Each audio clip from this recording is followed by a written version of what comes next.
How's it going, guys? This is Luke from Coffee House, and today we have a very exciting, fully fledged review on Fello's brand new grinder, the Fellow Opus. Rather a unexpected release from a company that had so recently released a really good coffee grinder, but here it is. I mean, we've got one in hand here, and we're going to unbox it, review it. We're going to go through everything about this. We're also going to brew some coffee and espresso and give you some final thoughts. I've spent a good deal of time with this actually, so I have a brand new one here that's never been opened. So what we're gonna do is open this together, learn about what you're gonna get. I'll give some remarks there, and then we're just gonna jump through all the segments of the video. So without further ado, let's go ahead and jump into the unboxing here and go from there. Okay, first things first, before we get into the unboxing here, one thing I do want to say is, as a disclosure, Fellow did send this to me for free with the intent for me to review it, but that by no means makes me partial or anything to Fellow. I am all about research-based, actual qualitative data and making sure that this is actually something that's useful. I've done that, and I have some opinions about this, but we'll get into it as I start to make my way through the review. Okay, so first things first, on the actual box here, if you remember when we did the ode, that said something like precision grinding from drip to cold brew or something like that. And so now they've made it very clear that this is a espresso grinder, which is the big differentiator here. Fellow has never done an espresso grinder. At this price point, it's very interesting to me. Let's go ahead and unbox the grinder first and see what we've got. So very similar to any other Fellow products, anything like that, you get your little info packet, you get your corrugated bits, and you get your grinder. All right, like I said, this is a new one, so it's never been unwrapped or anything like that. So we're gonna go ahead and do that. All right, so without further ado, there she is.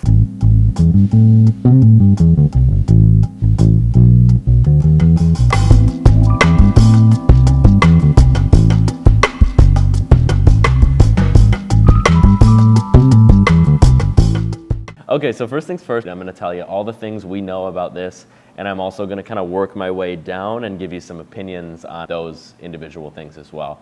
Okay, first and most important is the actual price. This is a very reasonable $195, which is completely impressive to me. I think having a grinder at this price point positions this in a really unique way to actually make an entry-level espresso grinder good and palatable for people who are maybe just getting interested in it. Maybe not so much a science-y enthusiast who's looking for the best of the best, but an individual who is looking to maybe try out espresso or try out really good brewed coffee and not have it be like some automatic doser or anything like that. There's a big step to like a $200 price point. Obviously a big pill to swallow for people who are just getting into coffee, but in the world of coffee specialty at least, this is a very affordable grinder. Next thing is that it does release on the day you're actually seeing this. So February 21st, we have these in stock here, ready to ship out. And if it gives you any indication as to what I think about it early on, it's the fact that we're actually gonna sell them. So kind of a key thing to think about when we get through this review. Okay, next thing is that the color black is kind of their classic Fellow color, but it will also come in white. So you can look out for that in the future. You will be able to purchase white ones as well. As of right now, we only have the black one in stock, and that's the only one that's been offered to us, but those are coming out in the future as well.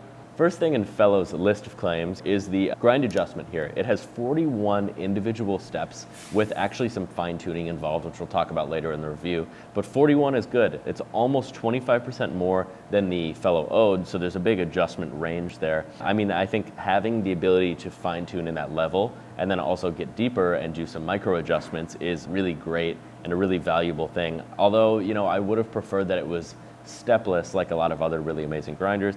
I do understand why having a stepped grind adjustment does make sense. Fellow also claims that there is anti-static technology in this, just like the Fellow Ode Gen 2, so you're not actually going to have to sit around and wait for a second generation of Opus to come out like we did for the Fellow. It was a little bit messy, but I will talk a little bit more about the grinds retention and static retention in the video as we go down, because it is still present, but it's definitely improved. Fellow wraps us up on their actual marketing materials as saying that this is a grinder that's designed for effortless mornings. And I think there's a lot of value in that. There are things that make this grinder very good from a consistency standpoint. You're going to be able to replicate very strongly what you did the previous morning. And we're all about variable control here, so I think this is a really great representation of those same kind of values. Next thing I'm gonna do is I'm actually gonna work my way down through the grinder and talk a little bit about the burrs, all of the individual parts and everything like that. And we're gonna go from there, I'll give my opinions on everything like that. First things first is we have the actual hopper cover or lid here. I like it for a couple reasons. One is, like Fellow always does, they do have the actual kind of like guides on the inside here.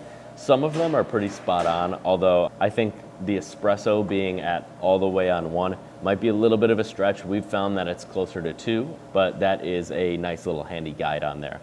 Secondly is for those who are just getting into coffee and brewing with something like this, brewing with a grinder that isn't a doser, for example, there are 2 little sections in here, 1 and 2, 1 being about 20 grams of coffee if you lay that flat, and 2 being about 40 grams of coffee if you lay that flat. If you go and fill it up, obviously it's gonna be different, and there's some great variances in obviously bean size, origin, everything like that that would contribute to different grams.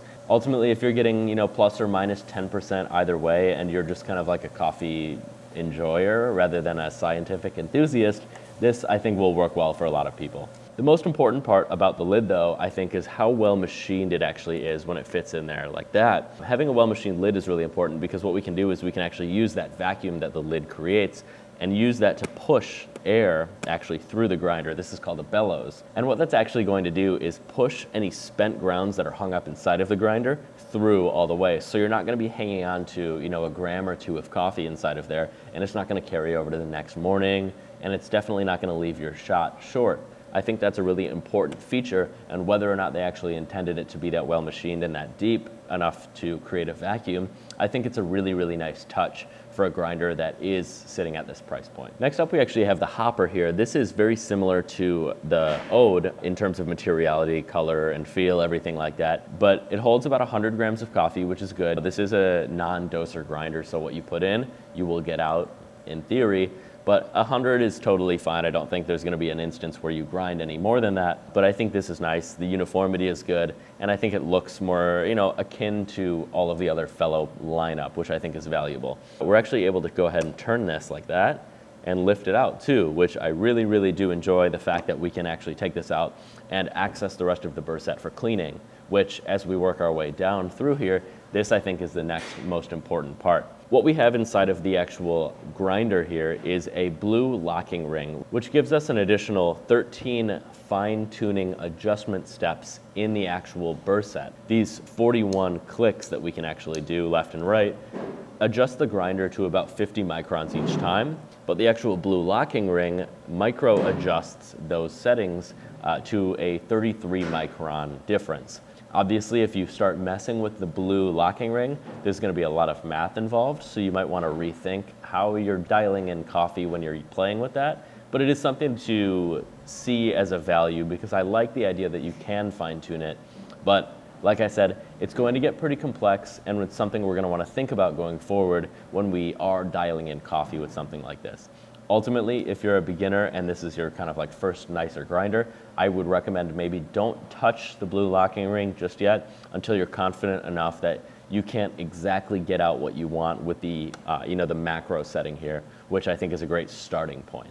Another great thing about having this hopper being removable is working our way down, we can actually see a little metal locking ring inside of here, which if we go ahead and turn it 90 degrees counterclockwise, we can remove the entire burr set out of the grinder, which from a maintenance and cleaning standpoint, this is something that's really valuable. I don't see a lot of professional commercial grinders doing this, so this having the ability to remove it and access them in this manner of speed, I mean, you can't do it with the Ode, you can't do it with a lot of commercial grinders, even the best of the best. It's a lot harder to do something like this. The actual burr set is composed of a 40 millimeter proprietary designed burr set by Fellow. It's made in the same manufacturing facility as the Ode Gen 2 burrs, obviously this just being conical, and the Ode being flat burrs. We'll talk about the differences, as we move to the comparison a little bit down the road.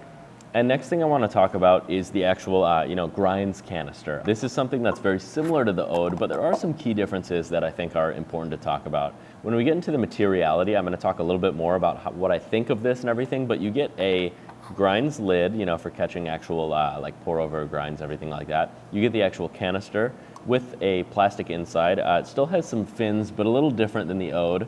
And then you also get this little guy, which is built for portafilters, 54 millimeter and 58 millimeter, you know, those two rings there. So you're actually able to pop this in there, slide this under the grinder, and grind right into there. What's great is this still has a magnet like the Ode, maybe not as strong, maybe not as robust as the other one, but what I do like about it is that there's no magnet down here, so it's not gonna pop off, which a lot of people did experience with the Ode.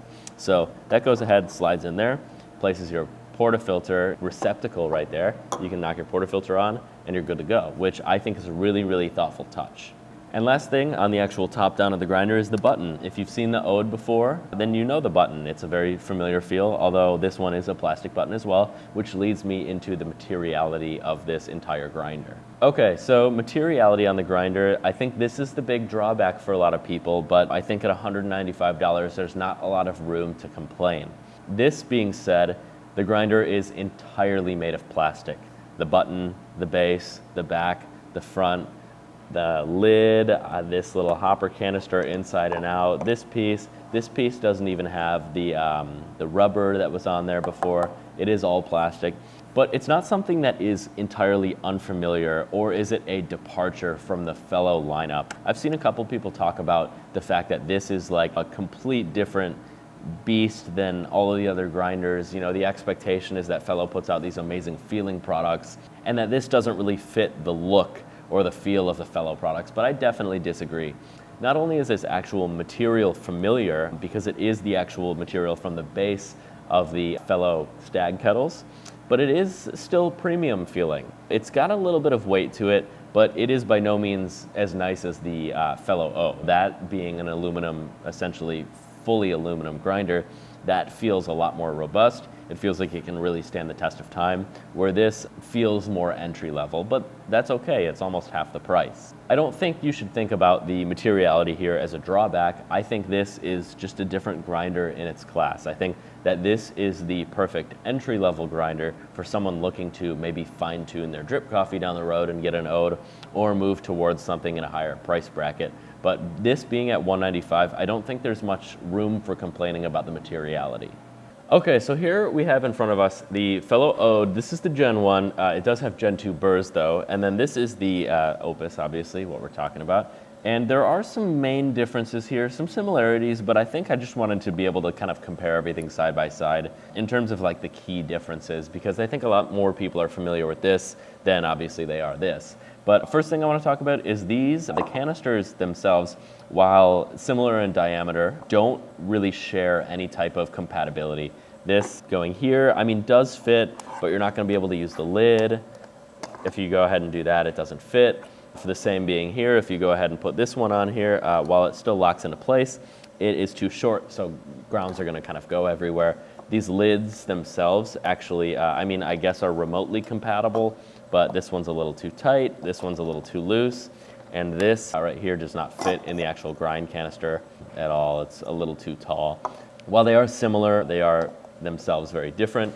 I think a lot of people tended to have a strong opinion about this, either one way or the other, the rubber lid on the Ode. Personally, I actually really like this plastic one a little bit more. I think it feels maybe a little bit more well-machined to me. But yeah, I do like them both. Another thing that we're going to want to talk about is these bases here. This is plastic as well on the Ode base, but on the Opus base, this I think is going to be very prone to scratching, and we've seen that on our previous Opuses, is when I spent some time with this over the last couple weeks, this base actually ended up getting pretty scratched up from the plastic on plastic abrasion, which, you know, is not the best thing ever, but at $195, there's not much room to complain about that. Another key difference is the actual button here. The Ode button, if you go ahead and turn this on, it's going to run until you turn it off, but it also has the on-off feature, the automatic detection. So if you turn it on and you go and leave, it's going to notice that it's been done grinding and it's going to go ahead and turn off. The Opus, on the other hand, has a unique thing that I don't really love, but it does exist, and we're going to go through that. So essentially what you do is if you go ahead and press this button once, it's going to grind for 30 consecutive seconds. If you press it twice, it's going to do 60, 3 times it's going to do 90, and if you hold it, it's going to go for 2 minutes straight. You can obviously interrupt that when it's done and click it off, but I think that was an interesting take. There is a way to adjust that. If you actually hold the button when you plug it in, it will beep a couple times and notify you that you have essentially selected like an on-off mode, which I think is what the default should have been in the first place. You just turn it on, and when it's done grinding, you turn it off. And I know obviously one of the cost drawbacks on this is they didn't include some of the technology like the on-off auto feature on this one, but they did include the anti-static technology from the 2, which I think is more important than the auto on-off on the Ode itself.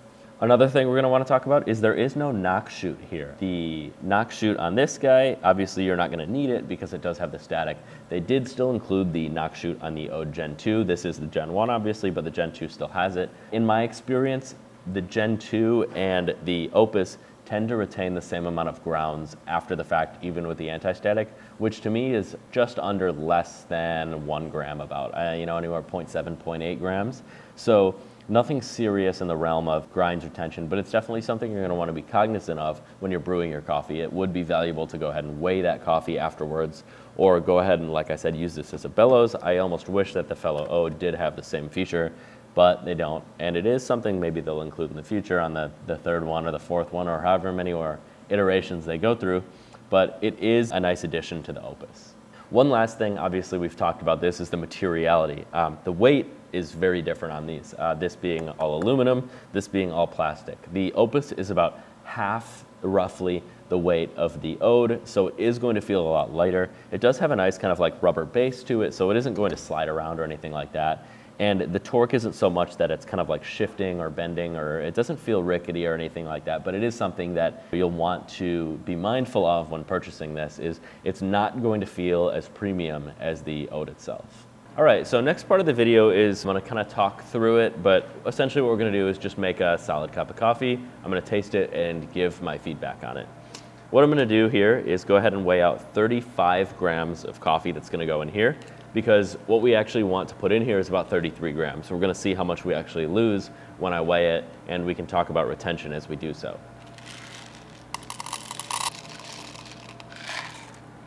I've found about 5.5, 6 to be a good starting place for this, depending on the dose, obviously, of your coffee. We're gonna go ahead with the 6 for now and go ahead and run this through. So again, this is 35 grams of coffee going in, and we're gonna see what we get out.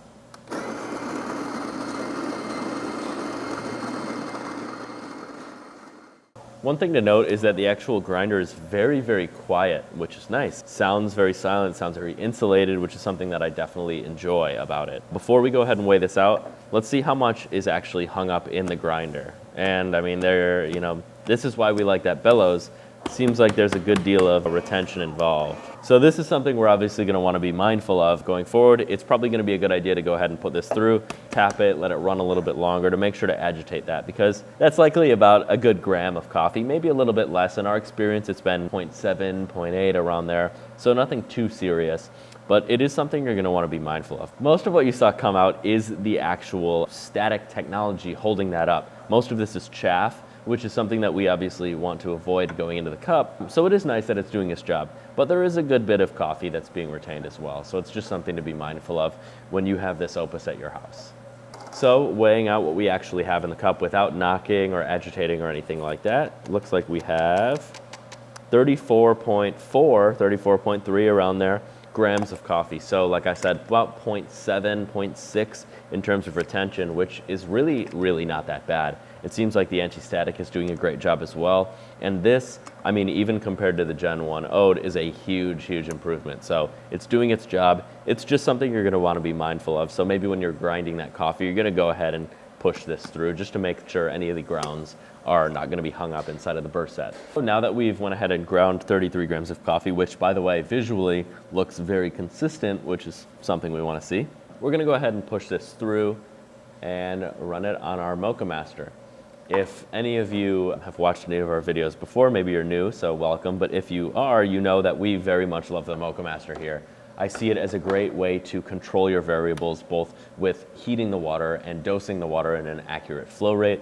I think the Mocha Master, and I know the Mocha Master, is one of the best out there because of all of the testing we've done here. Another thing from a variable control standpoint is we're going to be using third wave water, which we're taking a gallon of distilled water, adding one of these packs, and making a very balanced water profile for the coffee. Having a balanced profile is going to yield a brighter, more complex cup of coffee, and it's not going to be all too muddy or anything like that. While we brew here, one thing I do want to touch on that I don't think we quite talked about when I was talking about the visual grinds in this is the difference between the 64 millimeter flat burrs and the 40 millimeter burrs in the actual fellow Opus here. These are conical, by the way.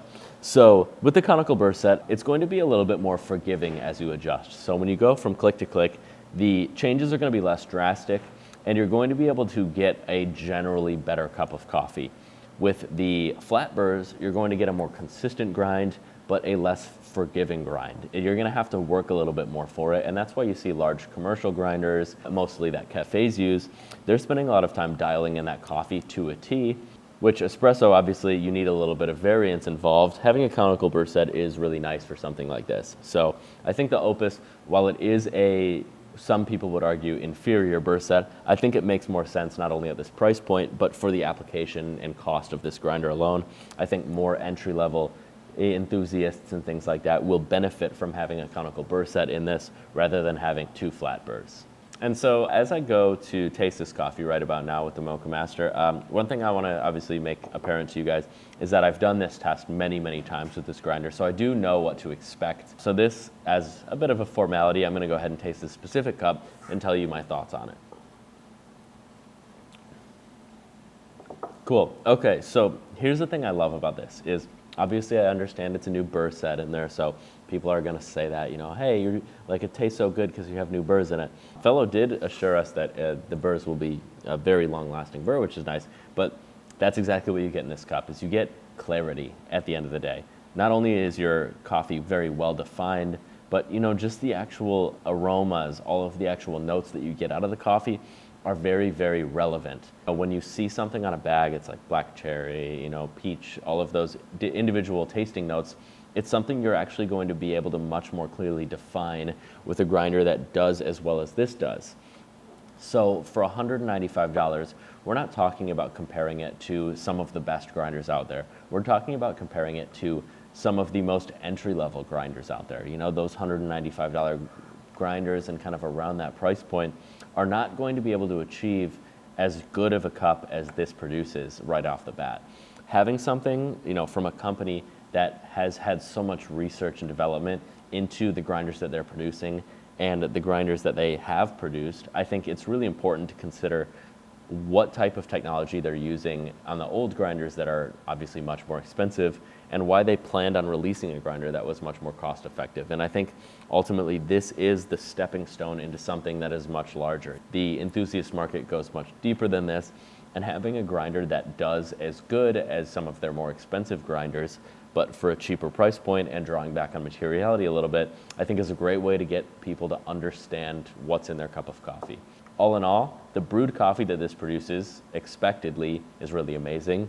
I really like that we're kind of right in the middle of this selection there, so we have a wide array of grinds to choose from, whether or not we're doing a Mocha Master, a pour over, Chemex large format, an AeroPress, anything like that. You're going to be able to actually get what you want out of it with something like this, where there's a lot of other grinders where even on the fellow Ode Gen 1, I was cranking it all the way to like 1 to get a good cup of coffee out of a pour over. So obviously that's not something that we have here. We have a great variance, great deal to move around with.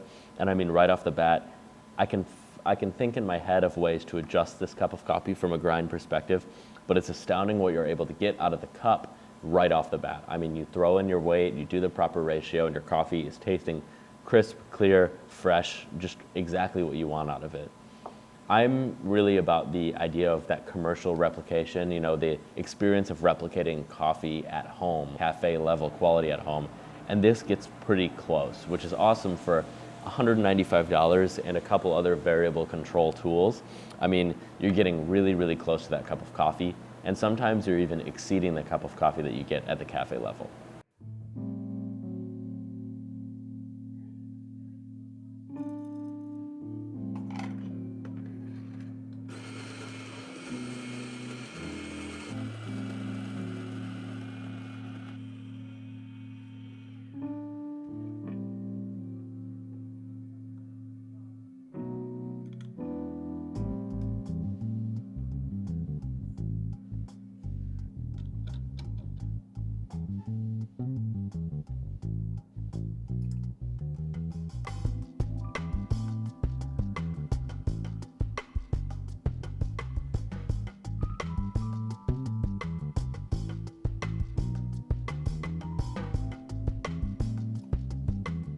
All right, so I hope you enjoyed that little espresso B-roll there. What I wanted to do was be able to take this into a commercial setting and see how this does in that setting. You know, if we could replicate commercial level coffee on a commercial machine with a grinder of this caliber at $195, you're 5% of the cost of some of the commercial grinders that we use at a cafe level.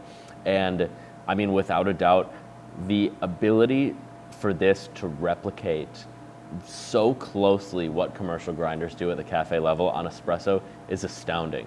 Not only do you have the ability to make espresso, but you're not even pushing the 1 on there. You're pushing, you know, 2 plus or minus a couple notches, which is huge. Not only are you able to dial in your espresso instead of like adding more and reducing your pressure on your machine, you're actually able to play around with it and nail down what you're doing.